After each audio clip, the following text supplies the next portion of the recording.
Okay, good morning. We're going to get started. Welcome to Stella Vision. I'm Elizabeth McHugh, Senior Director of Content and Agency Marketing here at Stella Rising. We are here today because the future of search is too. John has a lot to share, so I will keep the introduction very brief. In the last few years, John and his team recognized how quickly the landscape was shifting and how traditional tools weren't capturing the growing influence of AI and social search. Since then, he has championed a search everywhere mindset, driving innovation through platforms like TalkTrack and ChatTrack to meet the pace of change. Before we dive in, housekeeping. You will receive a recording of this webinar to revisit or to share with your team who couldn't make it. And please drop any questions into the chat. We will address them if we have time. John has a lot to get to, so I will kick it over to him.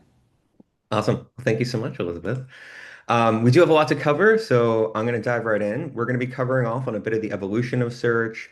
We're going to talk a little bit about how some of these new search features are kind of functioning, starting with Google, and we'll talk a little bit about other LLMs as well.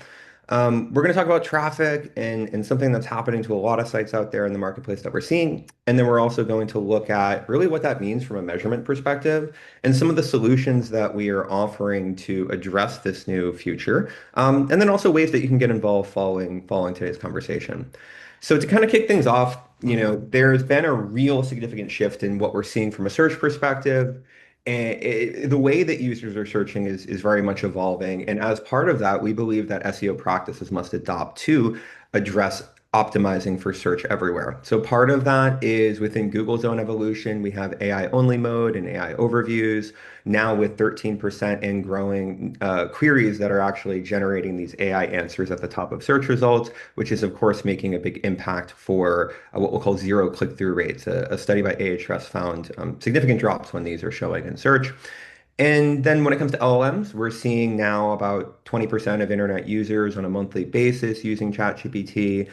This number rises in different demographics. By mid 2025, we saw ChatGPT taking over Bing web traffic. So big evolution there. And then on the social search side of things, we'll have some more. Maybe we'll get together and do another one of these that's more focused on social search.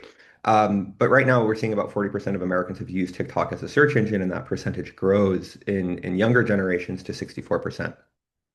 In fact, some late breaking data from eMarketer is showing that this number is really more like 60% across everything. And so that number has grown from 40% up to 60% in recent months. But we're going to take a little bit of a step back and do a little bit of a history lesson here. So when I first came into digital marketing, it was a little bit earlier than some of this stuff, but when I first came into digital marketing, it was very much the duopoly era, where we were seeing between Google search and Facebook that was pretty much 80% of the share of where you needed to be focused. From a digital perspective. And then we saw that shift start to begin in the mid sort of like 2016 to 2020, where YouTube and LinkedIn and Twitter start to become much more a part of the conversation in addition to Instagram. But now what we're really seeing is what we're calling the great decentralization. So the sort of places where people hang out on the web is becoming increasingly fragmented. And ultimately what's happening is a sort of return to communities, if you will, right? People are finding websites that they're drawn to from a community perspective and where they're investing huge amounts of time. In many of these platforms, there is search happening, and that's where we're really starting to see some of the future of search in that we want to be everywhere that our audience is. It's no longer just about being on Google. So is the party over for search marketers?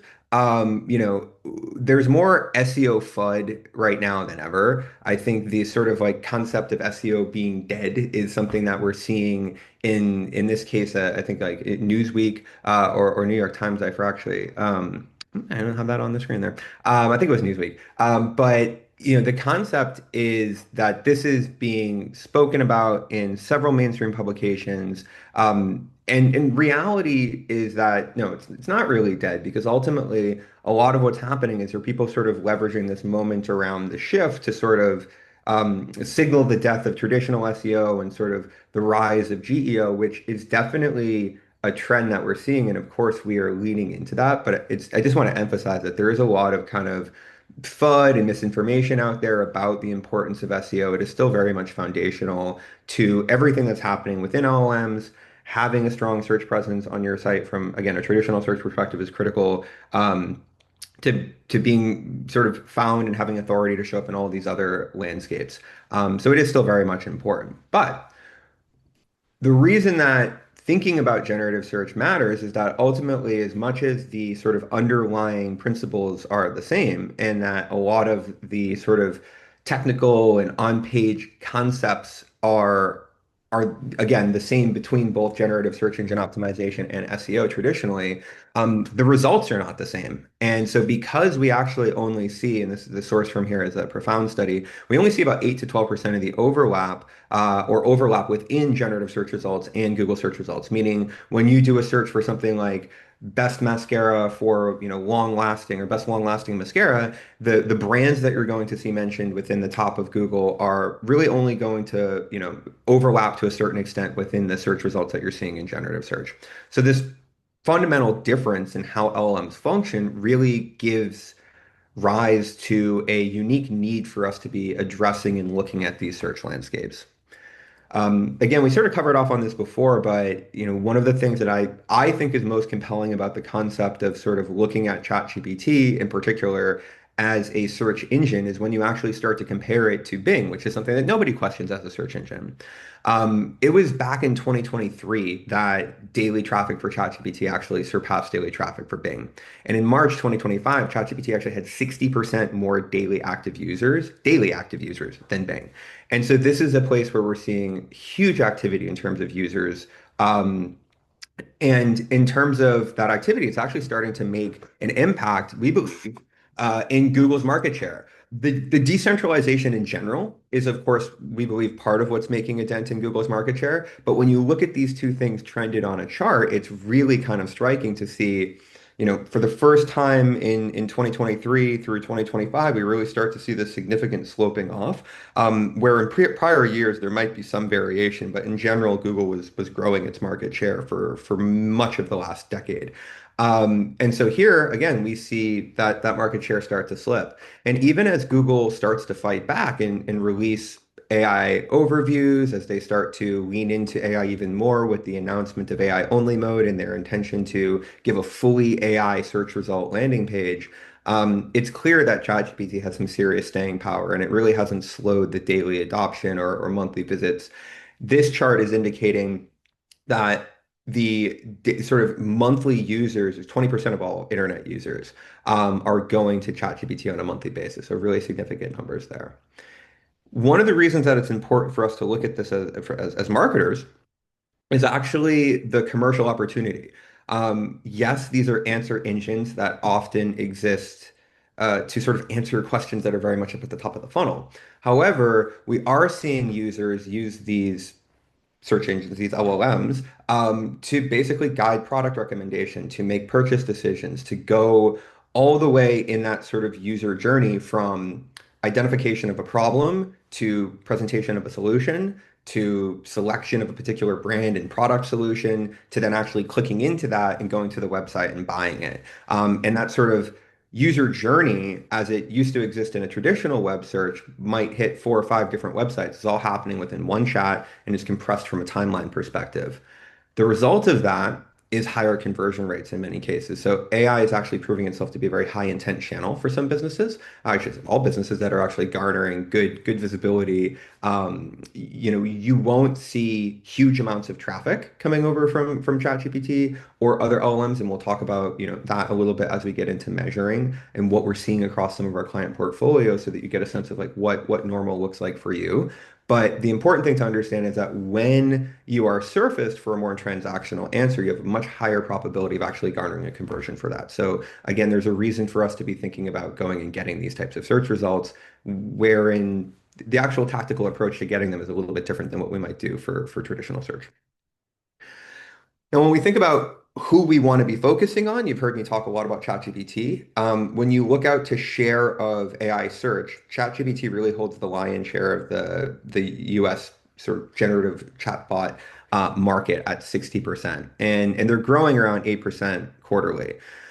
Copilot holds the next largest share. And then down the list, you've got Gemini, Perplexity, and Claude. So all of these are places that I think as search marketers, we should be paying attention to, we should be looking at. I think if you, in this increasingly complex world, if you're looking to kind of 80/20 rule it, I would say that you're pretty safe in primarily focusing your efforts and measurement around ChatGPT, as that's where the lion's share of users are going to be. So now we're going to get into talking a little bit about how some of these new features work, which is actually a little bit distinctly different than traditional search. So starting with traditional search results, the way that traditional search results have worked for the last 20 plus years, right, is that you'll put in a query and it will basically every single time surface a brand. And this is one of the things that I would say keeps me up at night, but I really think about a lot, is that we're going from a tool that is entirely reliant or has historically been entirely reliant on websites to provide you that information. Thus, there's links to these websites. We're moving from that to even within Google's walled garden, a place where they're going to try to give you the answer. And of course, they still have to have websites, but then over to generative search, wherein in many of the searches that we're seeing, even ones that have a sort of like embedded commercial intent, like best lighting control systems, there may or may not be any web search taking place at all. And so the answer is coming directly from the LLM itself. There isn't even a link to your website. And sometimes there isn't even brand mentions for things that like historically there have been brand mentions for. So again, there's always going, if you search how to do a ponytail, as rudimentary as that question is, the answers in Google are going to be some of our clients, right? Like it's going to be some of the biggest beauty brands out there and some of the, biggest beauty publications that write these how-to articles. And in every case, there's going to be an opportunity for somebody who is looking to get into that early funnel moment to talk about their scrunchies or whatever it is, to create an article. In generative search, that's a great example of something where there probably isn't going to be a brand mention at all. Generative search doesn't need to mention a brand in order to tell someone how to do a ponytail. This is going to be perhaps one of the biggest shifts in the way that we think about content marketing, the way that we think about how we want to show up in these search results. And it's really something I would implore everyone to think about the difference between where there's web search and where there isn't within generative search, meaning where ChatGPT actually goes out to do a search or where it's just relying on their own memory. So then kind of zeroing back in here on the Google side of it, the AI overview is an AI answer that exists at the top of search results that does pull from several what they'll call sources or citations. In this case, they spotlight a handful of these links. So really the name of the game is to try to get your brand mentioned in these top three placements there, as well as to hopefully be mentioned by name in the answer itself. And we're going to talk more about, what the goal of these types of new search results are in a moment. AI only mode is basically much more akin to ChatGPT. Now, AI only mode is still, a very Google-ish product, meaning that there is still a lot of citation and linking happening here in most queries where it's going to, pull the answer, but it's going to give you clarity as to where it's constructing the answer from other articles and content. And there is still a commercial opportunity for you to get your brand mention here and get that sort of positive brand mention. And ChatGPT, again, we have to think a little bit more carefully about the nature of the queries that we're going after in an effort to ensure that there's even a shot for us to be there in the first place. So let's talk about AI only mode and how it works a little bit. I think AI only mode is an interesting one to talk about because it's actually a little bit more there's a bit more going on that we know about that Google has shared than what we know about the sort of inner workings of ChatGPT. So it gives us a good sort of context to think about generative search and the way that these search results are constructed. So the core components of AI only mode is that this is a stateful LLM powered search experience. So essentially, it's not meant to just give answers again without citation. It's meant to be an LLM powered web search experience where it is still surfacing links from the web. And so again, it's a good place for brands to be thinking and focusing.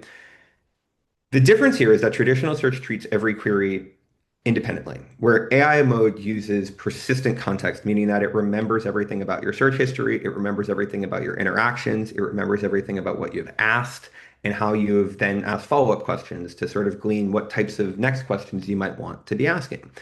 And with all of that information, it creates a very personalized experience that then synthesizes answers rather than just giving you a list of websites. So in this example, we asked, who's the best SEO agency for beauty brands? Us, Mirror Mirror.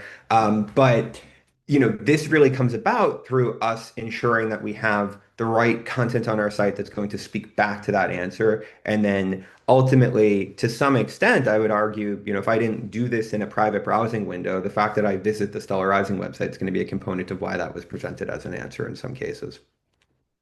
So drilling into that a little bit more, when we look at you know, query fan out, which is a real core component of this. But in addition to that, really sort of the way that AI mode works through its layers, it starts with that user embedding layer. So essentially, it's going to convert your behavior and search history into what are called vectors. So think of this like memory. The way that your memory functions in ChatGPT would be sort of another example.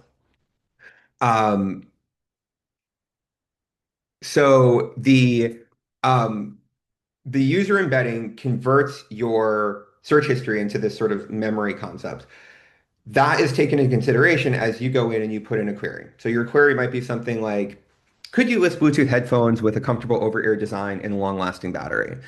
And Google will interpret that query through the context of these facets. So it'll basically take your query and break it out into the facets of, in this case, general product discovery. It's going to ask questions about comfort. It's going to ask questions about performance. And through those facets of understanding what you're very likely to want to know about this particular query, it's then going to actually go out to Google search and not just search your query, but then search 10, 20, 30, 40 subqueries. It might at times search 100 subqueries based on the complexity of your question. With those subqueries, it will then take all of the search results back and create what's called a custom corpus. So this is basically a tailored slice of Google's index that's built specifically for that query, for that user, taking into consideration both this query set as well as your user history, all in real time to then come back to you and give you that generative answer.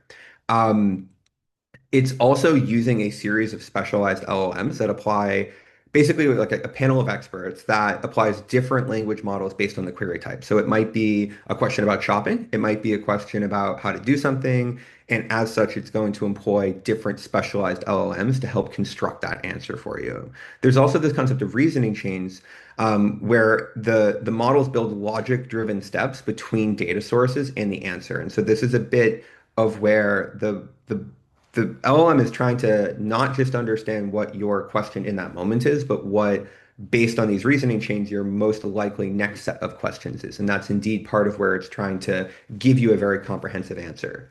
Now, we'll touch on this stuff a little bit later, but I want to kind of like just connect the dots here in the sense that the tactical opportunity for marketers is to ensure that we don't just create one piece of content that says we've got the best Bluetooth headphones that have comfortable ear, just sort of like gloat about the headphones, but it might be more about how do we demonstrate our reason to lead or reason to come up in Google for each of these subqueries and ensuring that if we want to rank for this thing over here, that we're deeply thinking about how we demonstrate our again relationship or how relative we are to these other subqueries. And a lot of that has to do with either answering questions directly on the page, generating new content, or optimizing existing content. So we'll keep moving on here. One of the other interesting things about how LLMs work, Google and ChatGPT, and really all of them in terms of the way that they surface answers, is that they typically tend to cite sources that 90% of the time, according to this SEMrush study, are ranking position 21 or greater. So meaning these are not your like top ranking articles. In other words, I think when these LMs first came out, some people were just like, okay, this is just basically surfacing the answers that are at the top of Google anyway. This is not too distinctly different than just doing a Google search. But in reality, a lot of the documents, i.e. web pages that the LLM is citing and constructing its answer from come from positions that are 21 or greater. This presents an interesting commercial opportunity for us to partner with sites that might not think of themselves as the number one website in the world. So what does this mean for what's changing, right? In terms of, Google AI only mode, this is what Google's CEO has said the future of Google will look like. So they are aiming to make this the future search result page, and we'll see if that's what users actually want. But as we're seeing these changes happening, it means that rank tracking in the traditional ways we've looked at SEO are in some ways losing visibility. The various content formats that we're producing matter more than ever as sort of the written word has, in a way, been commoditized by the LLM. Things like video and multimedia become much more valuable, as does, the human written word. Citation really becomes critical. So, in other words, thinking about rankings is one thing, but what we really want to start shifting our thinking to is around citation. And you heard me touch on this a little bit before, but this concept of journey first SEO and thinking about what are the paths that our users are trying to take, and then what are the ways that we can make sure that we're going to show up in each of those steps along the way. So we're going to now hit on a bit of, what's happening from a traffic perspective, which is that across these search results, these AI results are causing what we're calling zero-click searches. And the result of that is across both a Botify study as well as an analysis of our own clients, we're seeing drops this year as compared to growth on average last year, for the number of clicks while the number of impressions is rising. So people are still searching, we're still showing up, and this is something that's happening across a huge number of sites. It's an industry-wide sort of trend that is being called the decoupling. And this is because typically we see impressions and clicks move in sort of a similar pattern. Right now, we're seeing them move in sort of an inverse pattern where impressions are growing and clicks are pulling back. A lot of this has to do with those AI overviews, as well as the fact that LLMs themselves might be going out to search Google, and that could be leading to some of these impression rises too. So when it comes to measurement in our new world, it means thinking about things a little bit differently. So first off, in addition to organic traffic, we need to now start looking at and talking about referral traffic and direct traffic. Google AI overviews, clicks from that, and Google AI only mode is actually tracked as direct traffic. It doesn't come in as referral traffic, like Gemini does. And so your direct traffic, if you are showing up in a lot of these AI overviews, your measurement for that is now going to become rank data as to whether or not you were there and you have visibility, and whether or not you're actually getting direct traffic to those pages. Referral traffic becomes important because that's where we can actually track ChatGPT. One of the things in other LLMs and the clicks that you're getting, but one of the things to understand about the LLMs and clicks is that they do not want you to click. The idea of the LLM is very much indeed to keep you in their walled garden. They don't want you to really have to click out until you're going to that sort of conversion moment. And if you're, sort of plugged into these things, you've heard that Shopify and other sites are very likely to start directly integrating the ability to purchase into ChatGPT. And so this is where, again, they're aiming to have you never leave ChatGPT. So we really need to start thinking about visibility, instead of just purely ranking. We need to start thinking, not just about clicks, but brand mentions. Citations are as important as impressions, and something that we also need to start thinking about. And then the other thing would be revenue contribution.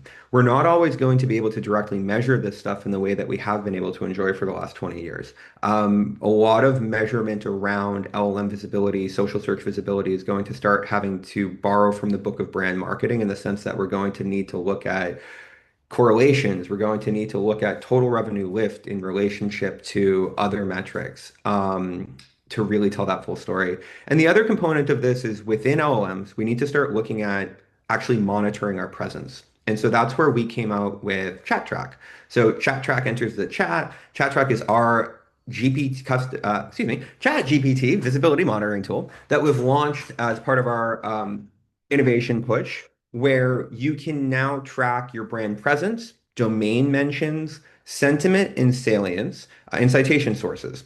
And so one of the things that we've sort of come to an understanding of is that, again, because the LLMs are not always designed to make you click out, the mention is probably the most important thing.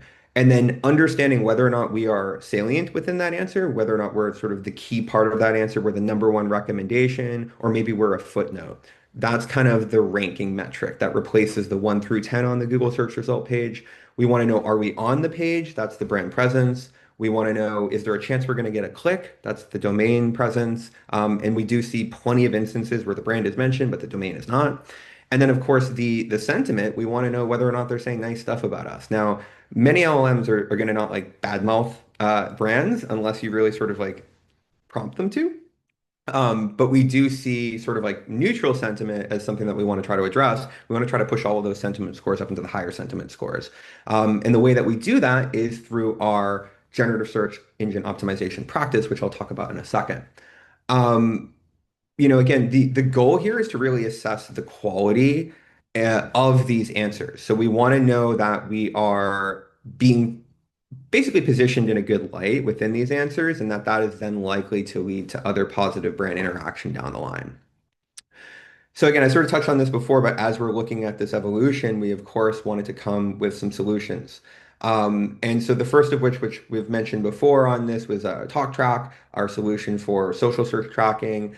And that's something, again, we're probably going to revisit some of the data and stats and evolution there. But of course, AI search and what we're doing there is something that I wanted to cover off on. So when it comes to generative engine optimization, for us, it's really sort of a four-pillar approach that looks at retrievability auditing, ensuring that the LLMs can even actually get your content. One of the things that we're seeing, there's been a real sort of like trend of JavaScript websites and headless websites and things that ultimately render client side, meaning that they only render their HTML in the browser, not client in the server. The thing about that, Google's been able to handle that, read that for years. LLMs can't. And so there's all these websites out there that LLMs can't even digest. They can't access the content because of the way that they've been built.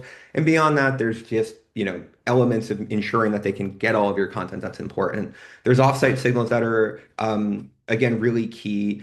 And a lot of that has to do with essentially listicle placement and review sites and Reddit and where people are having conversations about your brand. There's on-site entity building and there's areas that we touch there. And of course, there's the AI visibility and prompt tracking. So when we kind of look at those four pillars, the work that goes into this and the things that really I would say like if you're not already with us as an SEO client, like your SEO agency should probably start talking to you about are things like whether or not your bots or the bots are able to crawl. We're starting to analyze log files where we can actually see the pages that these bots are coming into. We're experimenting with sort of fringe sort of like um, ideas like the LLM's TXT, which is sort of not officially accepted, but potentially being crawled in many cases, all the way through looking at ways that we can integrate with press and PR coverage, to creating content and basically going out and getting to rank with that content and control answers with content that we're putting out on our site ourselves. So this is kind of, again, a little bit of an overview. I want to make sure that we save some time for questions. But as part of this evolution, it has really led to us thinking about, the ways that we can, excuse me, integrate that into our flexible and layered roadmaps. So as we're servicing core SEO, we're also now folding in generative search, we're folding in content production, we're folding in social search optimization, we're doing digital PR and outreach in the aim of getting backlinks. And so in general, we're kind of creating these custom scopes around these different areas now for clients. So in terms of getting involved, we do have a AI POV that we can circulate, and we'll kind of make that as part of the follow-up here. We're also offering basically like this type of presentation, or an even deeper one, double clicking in on maybe technical or content, to come in and educate teams, right? There's a real need right now to help sort of spread the word. And so whether you're a client partner of ours or not, would be happy to come in and do a lunch and learn just like the one you just saw for your team. And then the last thing here is if you'd like, you can schedule a discovery call with me. I can do a free audit. We can take some of your most important terms in Google and then we can run them through generative search engines. Primarily, we'll look at ChatGPT and we'll look at chat track measurement, and we'll see whether or not you're coming up for the most important prompts and queries that would be key points of discovery for your brand. From there, we can make recommendations about how we would help to address those issues around lacking visibility and then craft a custom roadmap for you. So all that totally free. You can reach out to me, J Morabito, Morabito at stellarrising.com. You can reach out on our website. Or if you want, you can ping me on LinkedIn, but I'm happy to take any questions now.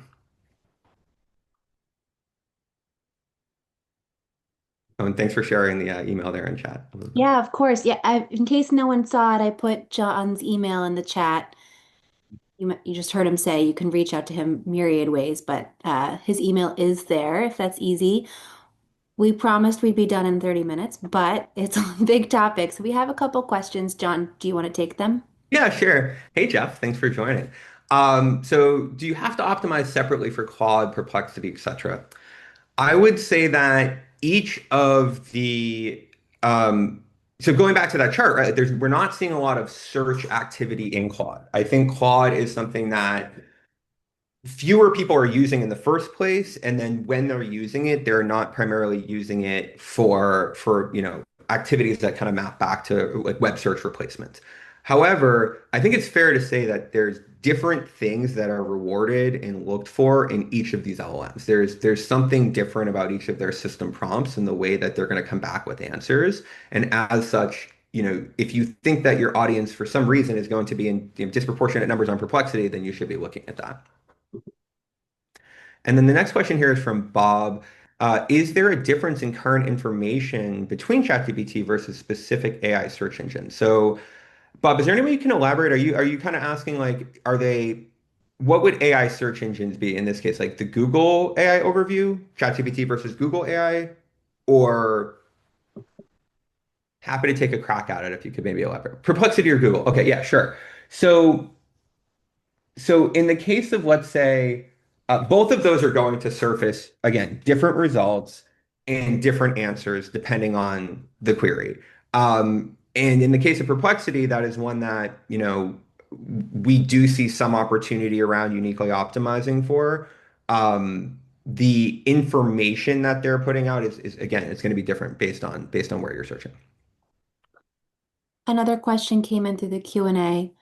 How do we explain to key stakeholders who love keyword tracking and rankings that search is moving away from those as important metrics? And what do we replace with that?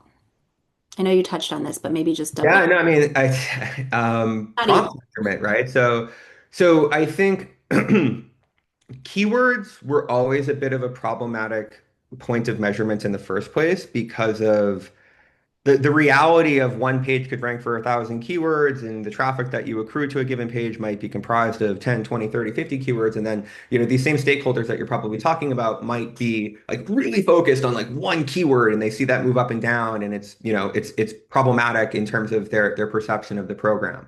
Um, that's always been a problem. Now, the future, I think, really does map back to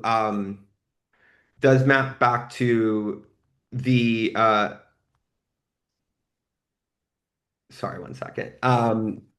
The prompt tracking, but at scale. So essentially, a lot of what we're starting to do for our clients is to take a concept, a product like a mascara, and then come up with 20, 30, 50, maybe even 100, maybe even 1,000 prompts around a particular product category, or maybe a particular product itself.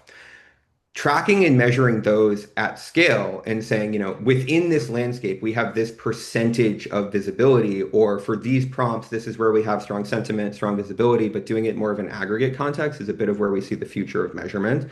I would say that rank tracking in its traditional context still has merit, right? You can't come up in these generative search results if you're not ranking in traditional search results. I would say that there's probably even a need state to be tracking Bing if you're not already tracking Bing and talking about that as that's what, ChatGPT kind of publicly uses as their search engine. Although there's a lot of chatter right now and evidence that they're using Google as well and that they're pulling results from Google.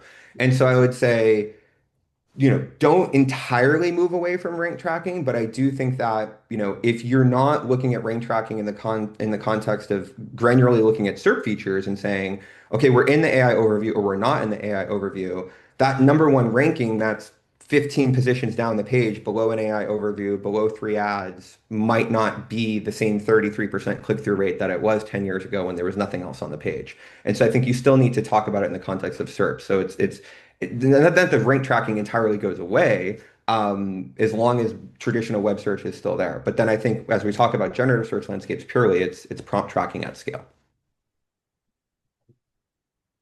Amazing. John, thank you. That was fantastic. Again, please reach out to John. This is a great slide to end on since there are so many opportunities, but I'd just like to say thank you so much for coming today. We are going to be having a lot more content on this topic and related topics. So please stay tuned with us. Join us for a future Stellavision. And John, thank you again. And thank you everyone for being here. Thank you all. Bye, everyone. Bye.